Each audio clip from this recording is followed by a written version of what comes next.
Hi, I'm Audra Holmes, and I'm going to be talking to you today about debunking myths, actually neuromyths. So what is a neuromyth? Well, a neuromyth is a common misconception about how the mind and the brain function.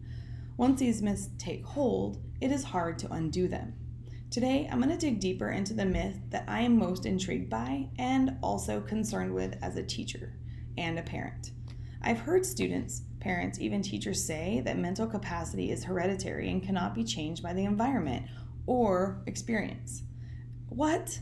This is completely false, and it makes me think that this is used as an excuse for my students. People believe it because it gives them a way out. They just can't do it. They're not capable. They weren't born that way, and it's just not true. While it is true that mental abilities have some genetic component, they are heavily influenced by environmental factors and adequate experience in order to develop. Think about flying on an airplane. You don't get on an airplane with somebody who's been flying for 2 days.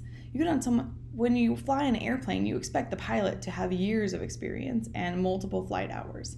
It's the same thing. He had to grow his neurons in his brain and make connections in order to be good at his job. Same thing. But before I continue to debunk this myth, let's examine how these myths even start. Researchers have some basic ideas on how these myths may get started. A study done by a multidisciplinary team of researchers from various academic institutions report that neuromyths are actually quite common.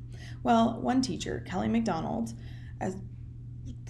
did a study after watching neuromyths being perpetrated in the classroom. She was curious to see how widespread they were among various groups of Americans.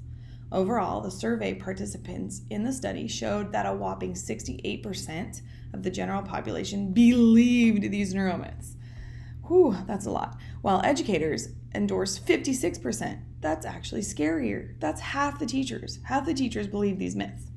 The even scarier part is that the group with neuroscience exposure showed that 46% of respondents believed these myths. These are people that have had brain-mind classes that should know how the brain works and should be easily able to debunk these myths, and they don't. So why? Why are myths believed so easily among educated people? What is causing so much misinformation, and why isn't it easily debunked by highly educated people? There are neuroscience researchers who believe that because brain science has grown so popular in the past 10 years, there are many educators eager for innovative methods and to improve student learning, but they lack the scientific training to access methods and our facts of neuroeducation. Many neuroscience authors point out that the combination of interest and lack of expertise leaves educators susceptible to unrealistic promises about the potential of neuroscience to help with practical problems of teaching.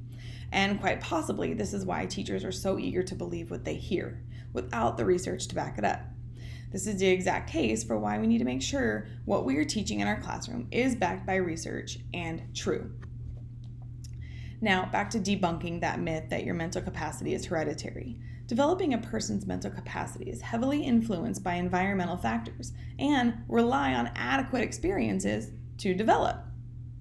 Benedict Carey, in his book, How We Learn, felt the same frustration with understanding how the brain learns and as teachers do. He states that if learning is so critical to survival, why do we remain ignorant about where, when, and how it happens? So he points out that researchers have been trying to understand the mind for 70 plus years. I felt like in this entire book, it was debunking all sorts of myths, such as taking the usual study methods we've all come to hear over and over, that you have to be in a quiet, secluded place, concentrating hard, and not interrupted. These are all myths. These are not helping your brain learn. And Carey has proven that with some of his forgetting to learn theory, where actually when you forget a little bit of it and then you relearn it and remember, your brain is able to store it and recall it later on. So you're building long-term memory that way.